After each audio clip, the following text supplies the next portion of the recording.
네, 검찰이 이재명 경기도지사만 기소했습니다. 부인 김혜경 씨는 불기소한 것인데요. 이 지사 부부에 대한 판단도 엇갈렸지만 경찰 판단과도 엇갈린 겁니다. 네, 검찰 판단의 근거는 무엇인지, 그리고 대선까지 바라봤던 이 지사의 정치적 운명은 어떻게 될지 전망해 보겠습니다. 두 분 전문가 오셨습니다. 이종훈 정치평론가, 최단비 변호사, 어서 오세요. 안녕하세요. 안녕하세요. 네. 오늘 결과는 좀 예상을 하셨었나요? 많은 분들이 이러한 부분에 대해서 예상은 하셨던 걸로 보입니다.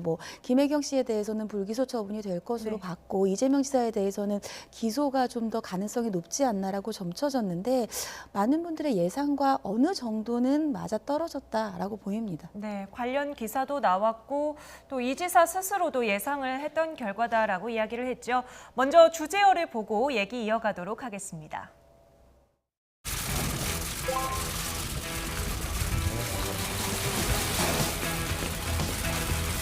안타깝지만 예상했던 결론이라 그렇게 당황스럽지는 않습니다. 이제 기소된 사건의 진실 규명은 법정에 맡기고 오로지 도정에만 집중하겠습니다. 저는 여전히 자랑스러운 민주당의 당원입니다. 사필 규정, 만시지탄, 그리고 감탄 모토입니다. 이재명 경기지사는 이제라도 국민 앞에 정중히 사죄하기 바랍니다. 이 지사를 옹호해온 더불어민주당이 이제와 어떤 입장을 내놓거나 어떤 조치를 취하더라도 때는 늦었을 뿐입니다. 부인 김혜경 씨에 대해 불기소 처분한 것은 달 줄 알고 삼켰다가 썰 것 같아 뱉은 격입니다.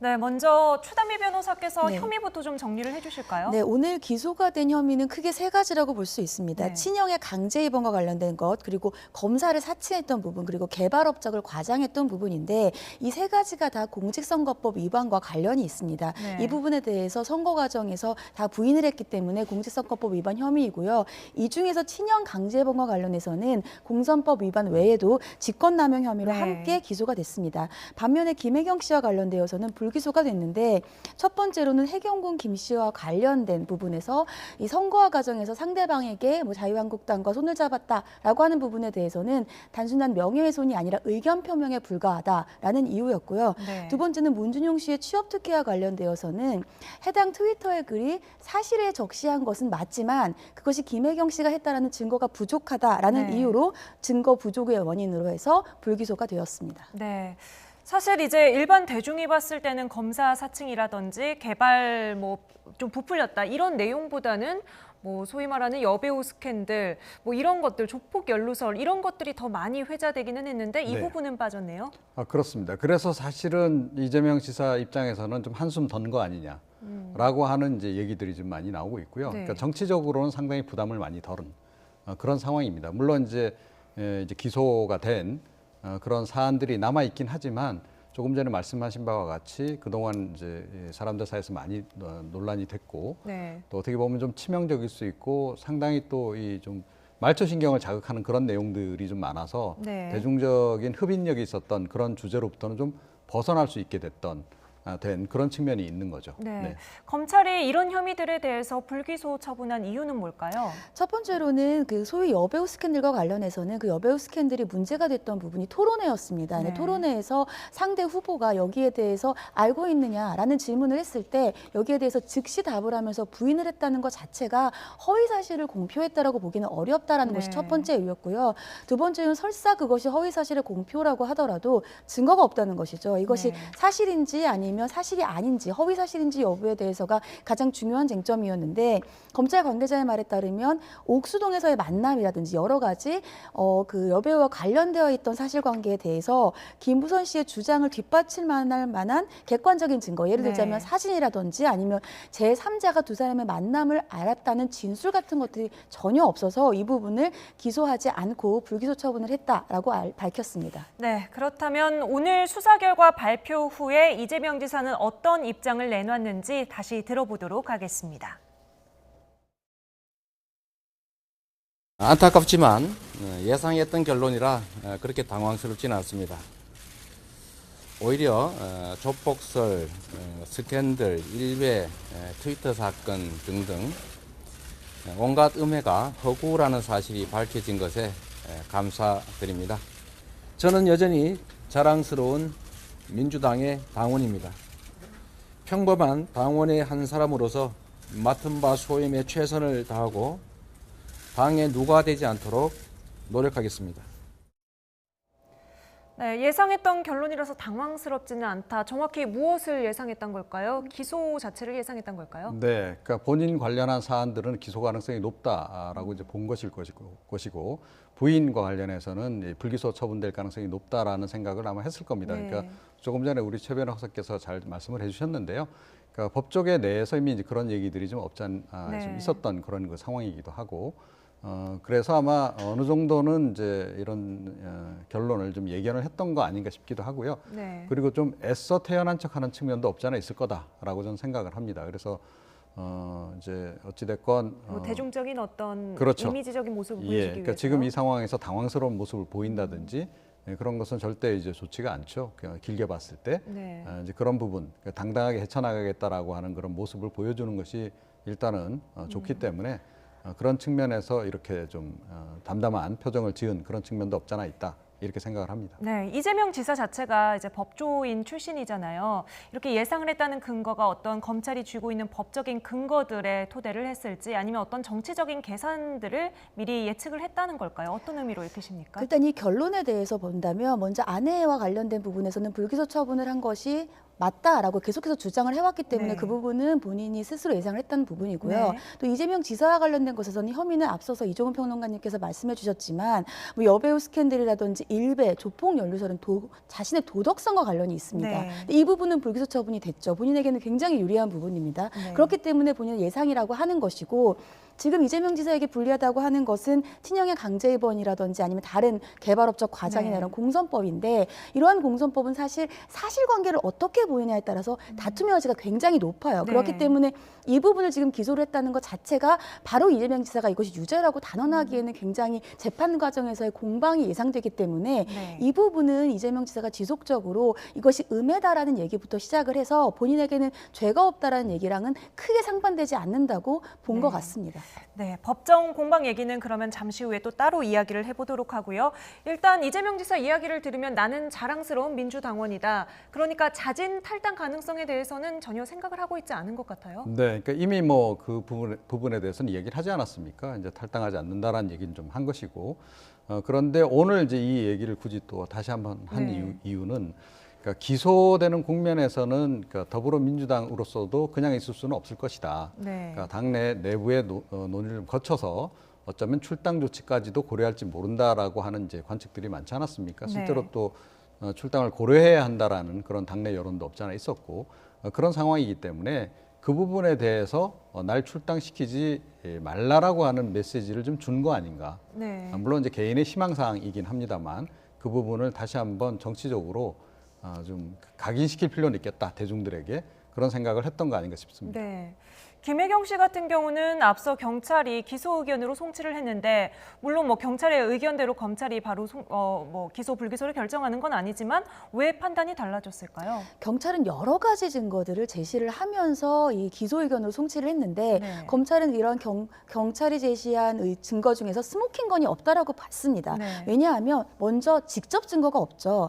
트위터의 본사에 로그 기록을 요청을 했는데 그것이 실패로 돌아왔고 네. 트위터의 로그 기록이 왜 중요하냐면 지금 이 해경군 김 씨라고 소위 알려져 있는 이 트위터의 소유주가 누구인지가 지금 가장 중요한데 네. 그것을 밝히지를 못했습니다. 그 두 번째로는 이 김혜경 씨와 관련된 옛 휴대전화가 여러 대가 있는데 이것을 확보하기 위해서 압수수색을 했음에도 불구하고 확보를 하지 못했어요. 이런 두 가지의 이유로 지금 직접 증거가 없습니다. 그래서 경찰은 여러 가지 정황 증거들을 제시를 했는데 네. 예를 들자면 Gmail이라든지 뭐 뒷법원이 사사로 되어 있는 전화번호라든지 이런 캡처 화면을 제출을 했어요. 근데 이 부분에 대해서 검찰은 캡처 화면이라는 거죠. 즉 원본을 제출을 하지 네. 못하고 캡처 화면을 제출한 것 자체가 증거로 인정하기는 어렵다. 두 번째로는 지금 이 트위터를 사용하는 사람이 본인의 신상 정보들을 올렸는데 네. 그 신상 정보가 김혜경 씨와 관련되어서 일치되는 부분들이 있어요. 예를 들자면 성남시에 산다든지 아니면 악기를 다룰 줄 안다든지. 네. 하지만 그 반대편 이재명 지사가 얘기했죠. 불일치하는 것들도 굉장히 많다. 그 얘기는 불일치하는 것은 예를 들면 서울에 산다라든지 아니면은 뭐 나이가 내일 모레 환갑이 다다른다 네. 이러한 정보들도 있는데 이것은 결국은 김혜경 씨는 일치하지 않는다는 겁니다. 그렇기 때문에 이렇게 경찰이 기소 의견을 올리면서 함께 제출했던 여러 가지 정황 증거들만으로는 이 트위터의 계정 소유주가 김혜경 씨라고 단정하기에는 네. 부족하다라면서 스모킹건으로 볼 수 있는 정황 증거가 없다라고 판단을 네. 한 것입니다. 이런 부분들에 대해서는 김혜경 씨 측 변호인인 나승철 변호사도 언급을 했는데요. YTN 취재진과의 통화에서 밝힌 내용입니다. 한번 들어보도록 하겠습니다. 이 사건은 처음부터 트위터 비밀번호 찾기 검색 결과 화면에 원본이 존재하느냐가 문제되었던 사건이었습니다. 네. 그런데 검찰이 이번에 불기소 이유를 설명을 하면서 돌아다니는 화면은 인터넷에 유포된 캡처 화면에 불과하고 원 촬영 매체가 확보가 되지 않아서 법정에서 증거로 인정을 받는 데 한계가 있다는 이유로 불기소를 하였습니다. 형사소송의 기본 법리에 따르면은 유죄가 인정되기 위해서는 엄격한 증명 그리고 증거에 의한 증명이 이루어져야 되는데 만약에 원본 화면이 존재하지 않는다면은 그 외의 화면들은 조작될 가능성이 얼마든지 있는 거고 네, 그렇다면 검찰도 조작 가능성이 어느 정도 있다고 봤던 걸까요? 검찰 같은 경우에는 이것이 원본이 없고 캡처가 조작이 가능하다라고 했습니다. 이것은 캡처를 조작했다라는 것에 심증을 두는 것이 아니라 네. 이 캡처본만으로는 이것이 계정 소유주가 김혜경 씨라는 건 단정하기가 어렵다는 거죠. 그러니까 법정에서 이걸 가지고 다투기는 그렇죠. 부족하다는 그러니까 조작이 될 수도 있는 가능성이 있다는 것이지 이것이 반드시 조작이라고 단정하기는 어렵지만 네. 이 증거만으로는 이 소유주가 반드시 김혜경 씨라고 단정할 정도의 증거라고 보기는 어렵고 네. 검찰이 유죄로 만약에 기소를 하려고 한다면 합리적인 의심이 없을 정도로 법원을 설득해야 되는데 이 정도 캡처본만으로는 네. 법원이 의심을 할 수 있는 정도, 예를 들면 조작 가능성도 충분히 염두에 둘 수 있다라는 의미로 보입니다. 네. 자, 이런 가운데 이현주 의원이요. 경찰이 한심하다면서 검찰이 한심하다면서 비판을 쏟아냈습니다. 결국 문중용 의혹을 덮기 위한 의도 아닌가 하는 내용인데요. 보셨습니까? 페이스북에서? 네. 네. 예, 근데 좀 이런 어떤 이제 의도로 좀 이런 이야기했다고 봐야 예, 될까요? 당연히 이제 지금 뭐 보수 야당 쪽에서는 이 의혹을 제기할 수밖에 없죠. 이제 왜냐하면 뭐 아시다시피 이제 이재명 지사가 최근에 문준영 씨 관련한 부분도 함께 규명을 해야 해경군 김 씨의 유무죄 네. 여부도 다툴 수 있지 않겠냐는 취지의 이제 글을 올려서 사실은 더불어민주당 내에서도 뭐 굉장히 논란이 많이 되고 그랬지 않습니까? 이제 그 얘기를 좀 다시 한번 강조를 하는 거죠. 그때 하태경 이미 의원은 뭐 재심사 맞습니다. 요청까지 하겠다 이런 예, 얘기도 예, 있던데요. 그렇습니다. 그러니까 하태경 의원 같은 경우에 이미 이제 그 글이 이제 논란이 됐을 때 네. 결국 이렇게 해서 이제 더불어민주당 내지는 청와대 측과 이재명 지사 측이 뭐 이렇게 약간 빅딜을 할 수도 있다 이런 예. 가능성에 대해서도 이야기를 했거든요. 네. 자, 그런데 이게 묘하게도 이게 이제 맞아 떨어진 상황이 돼버린 거죠. 네. 결과적으로 이렇게 되니까 이제 바른미래당 쪽에서는 안 그래도 지금 뭐 진상규명 특위까지 만들어서 활동 중인 상황이기 때문에 네. 이 문제를 그냥 넘어갈 수 없는 거죠. 그래서 네. 정치적으로라도 문제를 좀 제기를 좀 하고 있는 그런 상황입니다. 네. 김혜경 씨에 대해서 기소 의견으로 검찰에 사건을 넘겼던 경찰은 결과가 이렇게 나오니까 이례적으로 입장문을 냈습니다. 이게 뭐 흔한 일은 아니죠. 그렇죠. 이 경찰이 이례적으로 본인들의 의견이 다르게 검찰에서 반영된 것에 대해서 입장문을 내놨습니다. 사실은 말씀하신 것처럼 경찰의 의견은 검찰에서 반드시 따라야 되는 것은 아니기 때문에 네. 검찰이 다른 의견을 냈다고 하더라도 이런 입장문을 내는 것은 굉장히 이례적이라고 볼 수 있는데 검찰의 입장문을 보시면 내용을 좀 보시죠. 검찰의 불기소 결정은 다소 의외이다. 7개월간 검찰과 긴밀한 협의를 통해 수사를 했고 30여 차례 영장을 통해서 방대한 데이터 수집을 했다는 것입니다. 이 얘기는 경찰 수사를 하는 것은 검찰의 지휘를 받으며 수사를 합니다. 네. 그렇기 때문에 결국은 경찰의 모든 수사 과정을 검찰도 알고 있었고 30여 차례 통해서 영장을 통해서 수집했던 것들도 결국은 검찰의 지휘를 통해서 영장을 그러니까 증거를 수집했는데 이러한 모든 것들을 다 함께 알고 있었던 검찰이 이제 와서 경찰의 의견이라든지 경찰의 검찰이 올렸던 증거 자체를 스모킹건이 없다라는 취지로 불기소 처분을 했다는 것 자체가 경찰 입장에서는 굉장히 이례적이라는 입장을 밝힌 그러니까 것입니다. 경찰이랑 의견이 엇갈렸다고 보는 것보다는 검찰이 스스로 좀 판단을 뒤집은 거 아니냐, 약간 이런 의미인 그렇죠. 거죠. 이제까지 같이 수사를 했고 지휘를 했음에도 불구하고 왜 이렇게 갑자기 의견을 바꾸었는지에 대한 입장이라고 보입니다. 네. 근데 사실 그 부분과 관련해서는요, 그러니까 검찰 수사가 과연 철저하게 이루어졌는지에 대해서 약간 의문 제기를 하는 그 시각도 없잖아 있습니다. 경찰 수사 과정에서요. 검찰 수사. 검찰 단계. 수사 그러니까 과정에서. 경찰에서 기소 의견으로 일단 뭐 넘어오지 않았습니까? 경찰은 그 상당한 이후에 확신을 가지고 넘겼잖아요. 그렇죠. 그건 이제 사실은 이제 경찰 측 입장은 뭐냐면 검찰하고 충분히 협의를 해서 기소 의견으로 송치를 한 건데 이거 갑자기 불기소 처분하는 건 뭐냐라고 지금 반응을 보이고 있는 거고요. 네. 그리고 사실은 이제 검찰 수사가 기간이 좀 짧기도 했어요. 그런 와중에도 몇 가지 또 이 보도를 통해서 나온 내용들이 좀 있거든요. 네. 예를 들어서 뭐 이 이재명 지사 부부가 함께 다녔던 뭐 교회에 그 동일한 아이디, 해경 공시와 동일한 아이디가 뭐 등록이 돼 있다라든지 네. 또 다음 아이디에도 동일한 아이디가 있었는데 제일 마지막에 사용돼서 그 흔적이 남은 것이 마침 그 뭐 이재명 지사 집 쪽이었다라든지 이런 게 나왔는데 그 부분에 관해서는 그럼 수사가 추가적으로 이루어졌는지 네. 이 부분도 약간 좀 의문점으로 좀 남아있는 그런 상황입니다. 네. 그러면 이대로 사건은 김혜경 씨 사건은 끝나는 건가요? 아니면 아직 뭐 불씨가 남아 있다고도 볼 수 있나요? 불씨는 남아있죠. 그러니까 그 과정은 아마 저보다 훨씬 최 변호사께서 잘 아실 텐데요. 일단 재심 청구 과정은 좀 이루어질 수 있는 그런 상황이긴 하다 이렇게 생각합니다. 네. 김혜경 씨와 관련돼서는 지금 현재 문준용 씨의 취업 특혜와 관련된 내용이 네네. 있는데 문준용 씨의 취업 특혜와 관련돼서는 지금 김혜경 씨는 혐의가 불분명하다, 증거가 불충분하다라고 네. 해서 지금 불기소 처분이 났어요. 근데 지금 김혜경 씨만 고발이 된 게 아니라 김혜경 씨가 고발이 되면서 동시에 성명불상자를 고발을 했습니다. 이 성명불상자는 누구냐 하면 트위터 계정주가 김혜경 씨가 아니면 또 다른 누군가일 것이다라고 해서 네. 성명불상자를 고발을 한 거예요. 네. 근데 성명불상자를 지금 특정을 하지 못했죠. 그럼 그렇기 수사를 때문에 어떻게 합니까? 성명불상자에 대해서 기소 중지를 한 겁니다. 네. 근데 지금 기소 중지를 했기 때문에 언제든지 성명불상자를 특정을 하면 다시 재개는 될 수가 있는데 문제는 앞서서 직접 증거인 여러 가지 트위터의 로그 기록이라든지 이런 것은 지금 실패를 했기 때문에 네. 추후에 경찰이라든지 검찰의 수사가 이루어진다라고 한다면 다시 살아날 불씨는 있다라고 보입니다. 네. 그와 더불어서 이제 그 김영환 바른미래당 이제 경기지사 후보 지난번에 이분이 또 이제 제가 알기로는 추가로 고발한 거로 알고 있어요. 그 경우에는 뭐 재정 신청인가요? 제가 네. 전문 용어 정확하게 모르겠는데 그런 네. 것도 어쩌면 가능하다는 얘기도 좀 나오곤 있습니다. 검찰이 불기소 처분한 거에 대해서 다시 한번. 고등법원에다가 네, 다시 한번 네, 재심사해달라. 이게 재정 신청이죠. 잘 수용은 안 된다고 하던데요. 예. 네, 그렇습니다. 그 부분 한번 지켜봐야 될 것 같습니다. 지금 문준용 씨 이야기가 계속 나오면요, 이야기가 이제 정치권으로 넘어갑니다. 먼저 이 지사가 속해 있는 민주당 입장부터 좀 보도록 하죠. 오늘 민주당이 긴급 회의에 돌입을 했는데요, 결론을 내지는 못했습니다. 한번 들어보겠습니다.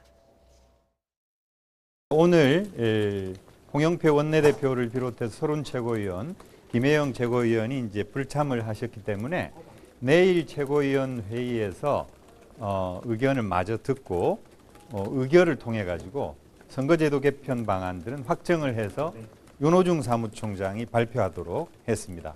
그리고 이재명 지사 기소 관련 건 그것도 역시 이 의견을 마저 듣고 내일 입장을 발표하도록 하겠습니다. 네, 일단은 불참자가 많아서 결론을 내지 못했다는 설명이긴 한데 일단 내부에서 의견도 좀 엇갈릴 것 같은데 어떻습니까? 네, 그런데 뭐 전해지는 바로는요.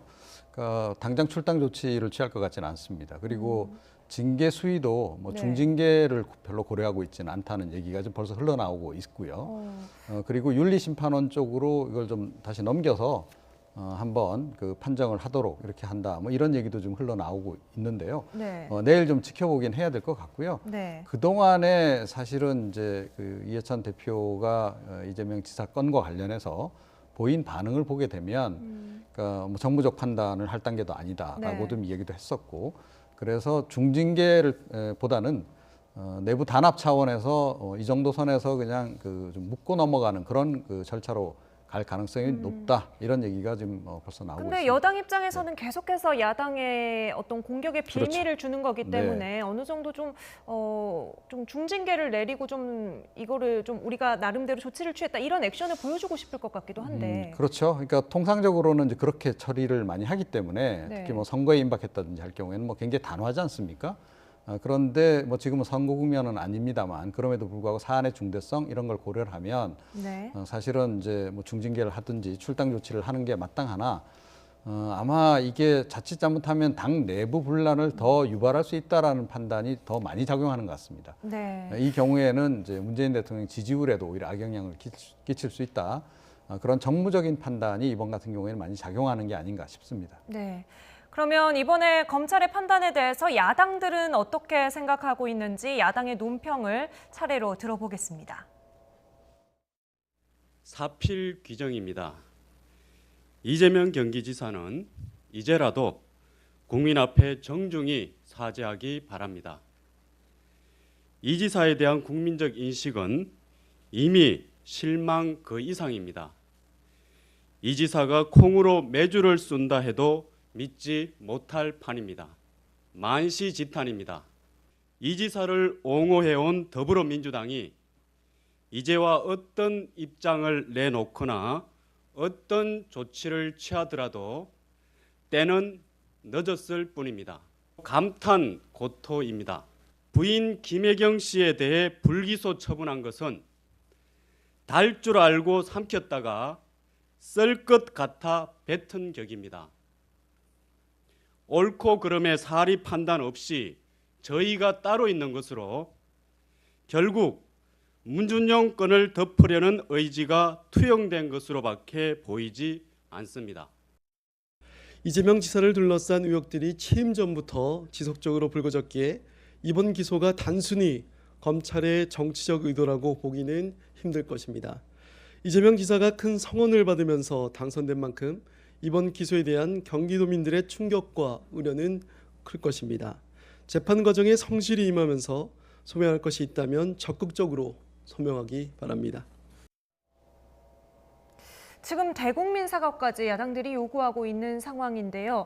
더불어민주당 또 뭐 넓게 보면 뭐 이재명 지사뿐만 아니라 더불어민주당까지 여러 가지 부담을 느낄 것 같은데 어떤 상황으로 전개가 될까요? 네, 그렇습니다. 어찌됐건 이 기소는 된 거 아니겠습니까? 그래서 이 기소된 부분에 대해서는 더불어민주당이 어떤 형태로든 공식 논평을 좀 내놔야 하는 상황이죠. 네. 그리고 통상적으로는 그와 관련해서 이제 이 어떤 신병 처리 부분, 네. 뭐 이 지사를 어떻게 할 건지, 출당 조치를 할 건지, 뭐 당원권에 제한을 둘 건지, 뭐 이런 네. 부분과 관련해서 이야기를 하기 마련인데 이번 같은 경우에는 그게 지금 쉽게 결론 날 것 같지는 않아요. 네. 그리고 생각보다는 경징계로 끝날 가능성도 높은 것 같고 그렇게 본다면 약간 좀 여론의 추이를 보면서 좀 발언의 수위를 지금 이제 조절해서 내놓지 않을까 이렇게 생각이 됩니다. 네. 자, 이제 법원으로 넘어가서 법정 공방이 펼쳐질 텐데 기존의 사례들을 보면 어떻습니까? 이런 혐의로 이제 재판에 넘어가 있는 상황에서 이재명 경기도지사가 도정 활동을 좀 제대로 유지를 할 수 있을까요? 도정 활동에 집중하기는 사실 심리적으로는 어려울 겁니다. 왜냐하면 이것이 공선법과 관련돼서 지금 혐의가 있는데 공선법 혐의는 일반 혐의와는 다른 것이 네. 일단 재판 기간이 굉장히 짧아요. 공선법에서는 최대 1년 내 재판을 끝내도록 하고 있기 때문에 재판도 짧고 기간도 그리고 다른 그 혐의와는 달리 100만 원 이상의 그 벌금만 나와도 직위를 상실할 수밖에 없습니다. 단체장인 지사의 지위를 상실하고 또 피선거권이 제한이 돼요. 그렇다고 한다면 지금 현재 도지사로서의 지위도 굉장히 불안할 수 있는 것인데다가 차후에 대권 가도에도 큰 영향을 미칠 수밖에 없기 때문에 지금 공선법에 관련되어서는 이재명 지사는 최대한 방어를 할 수밖에 없는 상황이고 여기에다가 친형의 강제범과 관련해서는 공선법뿐만이 아니라 직권남용과 관련된 부분이라 이 직권남용이 설사 나중에 유죄가 나온다라고 가정을 한다라고 한다면 지금 결국은 사실은 이재명 지사 같은 경우는 굉장히 뚝심 있는 도정 활동으로도 많은 사람들이 기대를 하고 있는데 이것을 같은 것들로 유죄가 안 나온다 하더라도 지금 혐의가 있는 과정이라면 한다면 이재명 지사가 어떤 것들을 밀고 나가는 과정에서 반대하는 사람들 같은 경우에는 이것을 끌어낼 수가 있거든요. 그렇기 때문에 이재명 지사는 굉장히 지금 이 재판에서 많은 불안감이라기보다 많은 좀 뭐라 그러죠? 부담감을 느낄 것 같습니다. 네, 저희가 앞서 문준용 씨 취업 특혜 의혹 이야기를 하면서 나간 그래픽에 성함이 문중영으로 잘못 표기가 되어 있었습니다. 이 부분은 좀 정정을 해야겠습니다. 시청자 여러분의 양해를 부탁드리고요. 제가 조금 더 이제 네. 그 보충 설명을 드리면요. 의외로 이 지금 친형 강제 입원 건이 사실은 더 부담이 될 수도 있다 이렇게 네. 생각합니다. 그러니까 공직선거법 관련해서는 이제 100만 원 이상 벌금을 이제 받아야 이제 직을 이제 상실하는 건데요. 사실 뭐 이 공직선거법에서 100만 원 이상 벌금형이 그렇게 많이 선고가 안 됩니다. 네. 자주 선고되는 경우가 좀 없기 때문에 그 반면에 이 직권남용 관련해서는 금고만 나와도 이게 바로 이 지사직 상실로 이어진단 말이에요. 네. 그 반면에 또 이제 최근에 직권남용 관련해서는 그러니까 의외로 지금 뭐 높은 형량을 지금 이제 법원 쪽에서 예. 형량 책정을 하는 경우가 많아서 제가 보기에는 의외로 이 금고 이상으로 걸려 있는 이 지금 이제 친형 강제 입원 건이 발목을 잡을지도 모르겠다 이런 생각을 좀 하게 됩니다. 네, 그러면은 뭐 법정에서 가장 공방이 치열할 것 같은 혐의, 그것도 역시 친형 강제 입원이 될까요? 그렇죠. 친형 강제 입원이 가장 공방이 치열할 텐데 이 부분에서 이제 쟁점이 되는 부분은 그 친형의 강제 입원과 관련한 것이 적법한 절차이냐 아니면 적법하지 않은 절차이냐입니다. 그 당시에 정신보건법에 따르면 보건소장이라든지 관련된 보건의들이 그 시장, 그 당시엔 시장이었죠. 시장에게 강제 입원을 요청을 할 수가 있습니다. 네. 원래 강제 입원은 피보호자인 그 보호인들, 가족들이 할 수 있는 것인데 예외적으로 법에서 시장도 할 수 있도록 한 것이 그 조항이에요. 네. 그래서 지금 이재명 지사 같은 경우에는 본인은 그 정신보건법에 따라서 적법한 절차로 보건소장이 요청을 했고 예. 거기에 따라 정신 감정을 했다는 그 주장을 하고 있는 것이고 반면에 상대방 쪽에서는 예를 들자면은 뭐 그 당시에 분당 보건소장 같은 경우에도 뭐 이재명 지사가 해외에 있을 때에 연락을 해서 입원을 요청했다라는 진술들도 있습니다. 네. 그렇기 때문에 지금 여기서의 가장 큰 쟁점은 이것이 그 당시의 법에 따른 적법한 절차인 것이냐 아니면 적법하지 않은 절차인 것이냐가 가장 큰 쟁점이 될 것으로 보입니다. 네. 부부가 둘 다 불기소 된다면 이재명 지사에게는 오히려 좀 반등의 기회가 될 수도 있겠다 이런 관측도 있었는데 지금 상황에서 앞으로 이 지사의 정치적 입지는 어떻게 될까요? 그래서 이제 사실은 이제 좀 저는 개인적으로 그래서 절반승이다라고 지금 얘기를 하고 싶은데요. 그러니까 네. 이재명 지사의 관점에서 보자면 문제의 한 절반 정도는 해결을 했는데 남은 문제들도 사실은 의외로 또 발목을 잡힐 수 있는 사안이기 때문에 굉장히 약간 좀 부담은 많이 될 거다. 하지만 그렇다고 해서 이제 그 표정을 또 관리를 잘 해야 되겠죠. 아직까지는 좀 잘하고 있는 것 같고 네. 법적으로 대응을 잘 해 나가지 않을까 싶고 그러면서 동시에 이제 제가 보기엔 정치적인 돌파구를 찾는 것은 역시 이 도정에 좀 집중하는 모습. 네. 이렇게 그래도 역시 뭐 이 도정 운영은 이재명이 잘한다. 이런 정치적인 평가가 이제 나오고 여론이 그렇게 돌아가면 또 이 재판도 의외로 조금 유리하게 갈 수 있기 때문에 네. 그런 쪽에도 주력을 하지 않을까 이렇게 예상이 됩니다. 예, 이재명 경기도지사 앞날이 좀 험난해 보이기는 합니다. 어쨌든 경기도민들에게 피해가 가지는 않았으면 하는 마음이 듭니다. 최단비 변호사 먼저 인사를 드리도록 하죠. 오늘 말씀 감사합니다.